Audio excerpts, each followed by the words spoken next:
Hey everybody, it's Jason Blaha here. You guys know what time it is. Time to talk about current events in the online fitness community. And this is the single most requested video I've had in the last day. It's for people asking me to cover Robert Oberst on the Joe Rogan podcast, saying that people shouldn't do deadlifts unless they want to get good at the deadlift and be a power lifter. And I think everyone knows I'm going to disagree with that. So let me put on my +5 hat of speechcraft and let's talk about this. Normally I might not have even covered this other than everyone wanted me to do it, and it got linked to me over and over and over. I want to state up front, from what I can tell about Robert, I actually like the guy. He seems like a likable person. He seems like someone I would have no trouble getting along with. Again, strong guy, athletic backgrounds, accomplished a lot of stuff in terms of different sports endeavors. Very patriotic, seems to be very patriotic, very pro-gun. Those are things I can appreciate and respect. Anyone who knows me knows I can respect those things. However, I'm going to respectfully disagree with him when he is saying that people really shouldn't do the deadlift. And I want to kind of delve into that a little closer as far as the things that he says regarding, again, you don't see it on a lot of D1 teams. You don't see it in NFL. And those aren't true. And I'm gonna go to the point that there are a lot of teams that don't use it. But there's reasons why. And then he said that it's really just too risky of an exercise. And again, I'm going to really disagree on the risk, and we'll come to that in a bit. Why is it oftentimes not used on a lot of D1 teams? And let's think about that for a moment. A couple things going on. Number one, when we start talking about fatigue versus stimulus ratios, the deadlift isn't always an ideal exercise. A lot of times we need to use deadlift variations. We don't cut the deadlift out, but we use variations, and this is stuff you see me. What am I doing? I do all sumo pulling these days. I do a lot of speed pulls, things like that, and you do see a lot of that. You see me doing even sumo deficit pulls. Why? Because they have a better stimulus to fatigue ratio than, say, doing heavy conventional deadlifts. Well, that can matter, and that matters for me. I'm a fairly high workload lifter right now. That matters. And, there are very serious strength coaches who say the same thing, who do work with some NFL players, who do work with elite athletes, who still have them deadlift, but they have them do similar to the sort of stuff I'm doing there.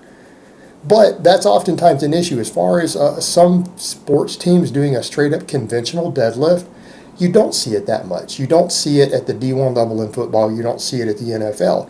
But it comes down to, number one, the fatigue versus stimulus ratios for people who do an enormous amount of work. Most football players at that level are on a very, very rigorous, high volume, high workload strength training program, right? They're going to be usually where most of you probably aren't going to train as hard as they do who are out there. But that's not all they do. Then they have all their conditioning work, their general physical preparedness, their practice. There's a lot more training that goes into their life than for a lot of you recreational lifters out there. And for people who are not super strong, the deadlift isn't really that much of a recovery tool. In other words, if your deadlift is only 400 for a few reps, you don't have to worry about this stuff to the same extent that someone who's really strong does, because your axial loading potential and fatigue potential is much lower than, say, a 300-pound D1 athlete who could probably deadlift 700 pounds for a couple reps, right? The ratios as far as the fatigue versus the stimulus are totally different. The other thing to factor in, he talked about all the hang cleans and power cleans, that they tend to do those in replacement. Yeah, because you have to. And that's something to say to people. If you want to be strong and athletic and completely developed top to bottom, you have to have some sort of heavy or explosive hip hinge. You have to. And if you're not deadlifting, you are going to have to do cleans. There's no way around that. I'm sorry, that's just reality. You're going to be an unathletic, not very strong or explosive person if you don't. You're going to have to do one of them. Well, think about when we look at the training response of different people. Why do I tell people maybe you shouldn't always look at professional athletes or, say, athletes at the D1 level for getting how you want to do stuff in terms of training response, just like we don't look at always at pro bodybuilders, right? Why? Genetically, who goes to the D1 level? Is that the average college football player? Is a guy who goes in on a partial scholarship or a walk-on at a lower level university, is that the same genetic traits that you see at the D1 level on a full scholarship athlete? Or especially at the NFL?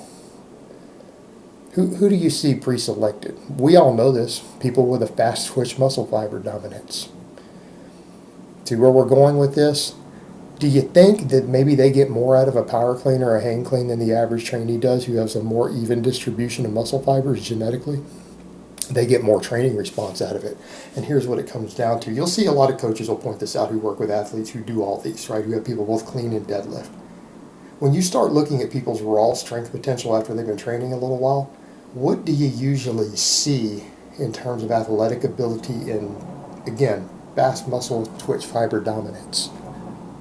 People with better genetics for those traits can usually clean a much higher percentage of their deadlift than the average person, right? That's actually a bit of a test to look at how genetically explosive you are. When you teach someone how to do both the clean and the deadlift and they build a little bit of a base on both, look at their percentages, their ratios. Because you might take 4 different people and you might have all of them deadlift 500, and then you look at their genetic profile, you have one of them who can only clean 155. You're going to have another guy in there who can clean 350. They're at the same strength levels. One of them is going to be able to clean over double more than another if you had people with very different genetic predispositions.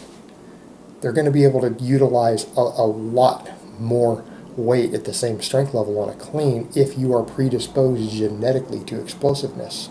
And that's without perfecting the technique. That might be with really loose, sloppy technique that isn't, Olympic level there. So that's the difference you see. So if you have athletes who are already genetically pre-screened for these traits because they're on scholarships, they probably have big vertical leaps, they can all sprint, they can all jump. Even if they're 300 pounds, right? The 300-pound guy who's got a D1 scholarship can probably jump really high. You'd be surprised. Probably has one hell of a vertical still because they're genetically gifted. They get a lot more out of a clean than the average person does. So for them, it's very potentially a viable replacement. Very potentially a viable replacement. But by that same token, a lot of coaches will work at those same guys and have them do speed pulls with bands. That's a deadlift, guys. That's still a deadlift. Part of your deadlift training. And they have them do that, and they'll get the same response they want. They'll still get the explosive training that they want out of it and still get a hip hinge. It's just a matter of what the coach wants them to do in terms of the programming. But for those people, they'll do just fine doing the other without the deadlift and without dealing with the fatigue issues that are associated with particularly lower back fatigue, particularly with the conventional deadlift. There's a reason a lot of us choose to pull sumo. It's slightly more athletic, and it puts less stress on the lower back. Right? So therefore you can do more training volume. Well, it comes down to the interference with their total training volume on a very, very high output periodized program like a lot of these guys are running. That's what it comes down to. It really is. Now, as far as the injury stuff, that's nonsense. The deadlift performed correctly is a generally safe exercise. Again, if you take care of your lower back correctly, you learn the lift correctly, you do a little bit of extra hamstring work, because what's our concern? Low back injuries and hamstring, right? If you train your abs and you have a strong core and you use good form on the deadlift, you generally don't get lower back injuries. It's extremely rare. Barring touch and go. People who touch and go deadlift, and actually Jordan Feigenbaum actually said that the other day, just like I've been saying for years, if you do touch and go deadlift, you don't reset, you're at a much, much higher risk. That's how 95% of back injuries occur on the deadlift, is by doing touch and go reps. Now, me personally, I don't do reps at all.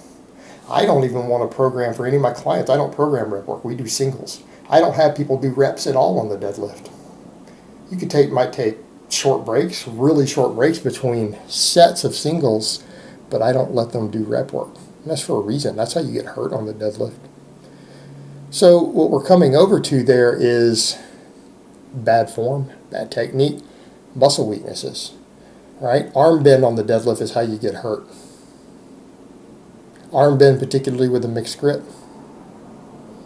Hamstrings get torn because people don't train their hamstrings. Well, glute ham raise or a little bit of extra hamstring work will usually resolve that for most people, other than the most brutally strong people in the world. 800-pound deadlifters are a different rule. Having strong abs and using correct form on the deadlift, these injuries start to become almost non-existent.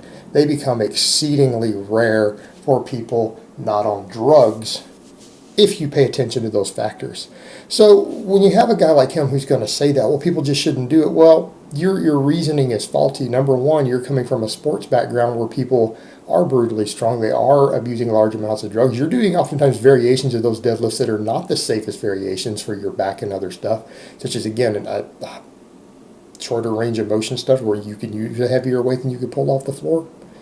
All right, you're looking at the D1 level athletes who are genetically pre-screened in different ways than the general population is. Their training responses are going to be different. And then we're dealing with basically injuries that occur because people just don't develop overall muscle balance and they use piss poor form on the deadlift. All right, the deadlift is, in my opinion, the best exercise ever invented. All right, to me, the deadlift is one thing that I would never take out of my training. And even if I didn't power lift, it would still be my go-to favorite exercise, and I'm biased in that regard. But it's not just me. A hell of a lot of strength coaches still program deadlifts. It's just they work around different things and understand what variation of the deadlift they need to use to get the most out of different athletes and different people. It's not just you just shouldn't deadlift. That's just a ridiculous statement. It's absolutely ridiculous. And I'm saying that with all due respect to Robert. All right, guys, but that's really all I have to say on that today. I hope it's been informative, and I will talk to you guys next time.